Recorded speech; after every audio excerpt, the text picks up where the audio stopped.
Guys 10th week nomination process ఎలా జరిగింది అసలు బిగ్ బాస్ నిజంగా ఓవరాల్ గా హైలైట్ ప్లాంట్ ఏంటంటే బిగ్ బాస్ ఆల్మోస్ట్ అందరిని నామినేషన్ చేసి పడేశారంట ఇంక్లూడింగ్ కెప్టెన్ తో సహా కెప్టెన్ నామినేషన్ నుంచి ఎలా సేవ్ అయ్యాడు ఒకరిని టార్గెట్ చేసి హౌస్ మేట్ కావాలని నామినేషన్ చేశారు అసలు ఎందుకు టార్గెట్ చేశారో ఈ వీడియోలో క్లారిటీగా మాట్లాడదాం. హై గైస్, నా పేరు సుమన్, వెల్కమ్ బ్యాక్ టు షెన్యూక్స్ 9 ఛానల్. కొత్తగా వచ్చేటప్పుడు మన ఛానల్ సబ్స్క్రైబ్ చేసుకొని దయచేసి ఒక లైక్ వేసుకోండి మామ. సింపుల్ గా ఒక లైక్ అనేది సింపుల్ గా అంటే అలా కొట్టి పడేయండి లైక్ అంటే. ఇంకొకటి ఏం వద్దు, నాకు లైక్ కొట్టేయండి, మీ వల్ల వేరే వాళ్ళకి కూడా రీచ్ అవుతుంది.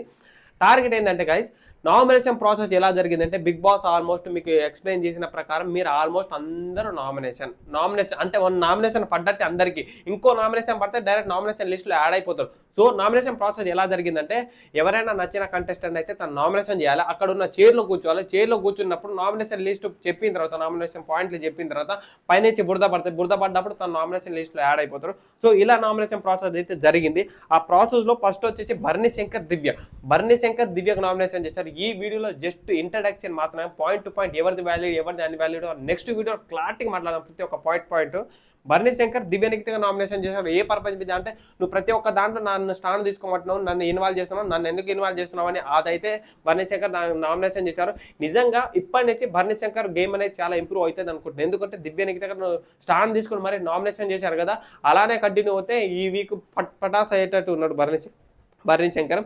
సుమన్ శెట్టి నిఖిల్ని నామినేషన్ చేశారు. ఇమాన్యుయల్ వచ్చేసి మళ్ళీ భరణి శంకర్కి నామినేషన్. ఏ పర్పస్ మీద అయితే మీ గేమ్ అనేది మాకు కావాలి, ఇంతకుముందు గేమ్ అనేది లేదు, సో మీరు ఇంకా భరణి శంకర్ చేంజ్ అయితే ఎలా ఉంటుందో చూపిస్తున్నారు కదా, అది చూపియండి, సో నేను అందుకే మీకు నామినేషన్ చేస్తాను. ఇమాన్యుయల్ మంచి సేఫ్గా నామినేషన్ చేశారు బీభత్సంగా. తర్వాత గౌరవ్ గుప్తా సంజన గారికి నామినేషన్ చేశారు. సంజన గారికి మీరు డ్రామా క్యూన్ ప్రతి దానికి డ్రామా చేస్తున్నారు ఇలా అని, కెప్టెన్సీ విషయంలో దేని విషయంలో డ్రామా చేస్తున్నారు అని ఆ ఉద్దేశంతో గౌరవ్ గుప్తా నామినేషన్ చేశారు. తర్వాత తనుజ వచ్చేసి గౌరవ్ గుప్తా నామినేషన్ చేస్తుంది. సంజన మళ్ళీ గౌరవ్ గుప్తా నామినేషన్ చేస్తుంది. రీతు వచ్చేసి దివ్యకు నామినేషన్ చేస్తుంది. కళ్యాణ్ వచ్చేసి నిఖిల్కి నామినేషన్ చేస్తారు.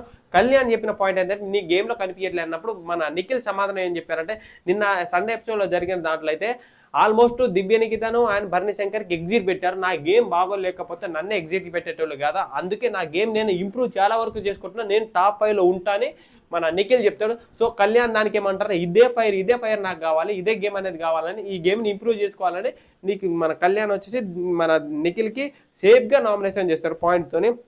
నిఖిల్ చేసిన తర్వాత డిమాండ్ పవర్ గౌరవ్కి నామినేషన్ చేస్తారు. దివ్య వచ్చేసి మళ్ళీ గౌరవ్కి నామినేషన్ చేస్తుంది.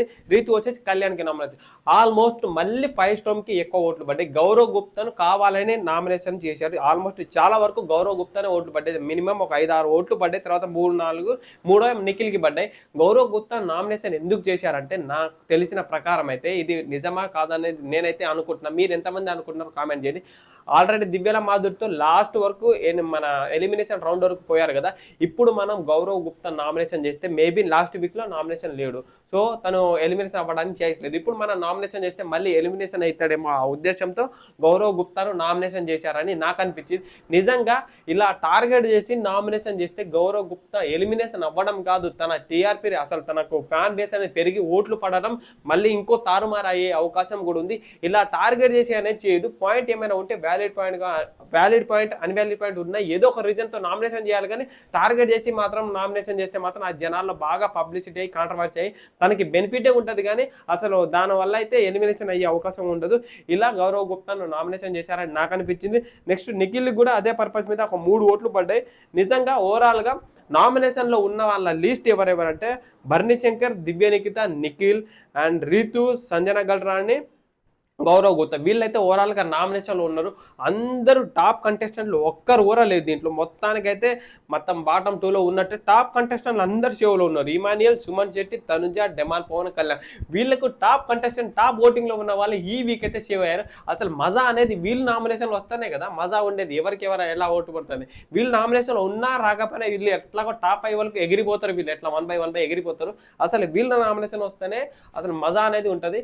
సో ఇదైతే ఓవరాల్ నామినేషన్ లిస్ట్ గైస్, ఎవరెవరు ఎంతమంది నామినేషన్ చేశారు, ఎవరి పాయింట్ వ్యాలిడ్ ఎవరి పాయింట్ అన్వాలిడ్ ప్రతి ఒక్కటి మనం నెక్స్ట్ వీడియోలో నెక్స్ట్ ప్రోమోన్ రాగానే మనకు అప్డేట్ రాగానే క్లారిటీగా పిన్ టు పిన్ మాట్లాడుకుందాం. అంతవరకు మన ఛానల్ సబ్స్క్రైబ్ చేసుకొని ఫాలో కొట్టు మామ, ఈ వీడియో షేర్ చేయి.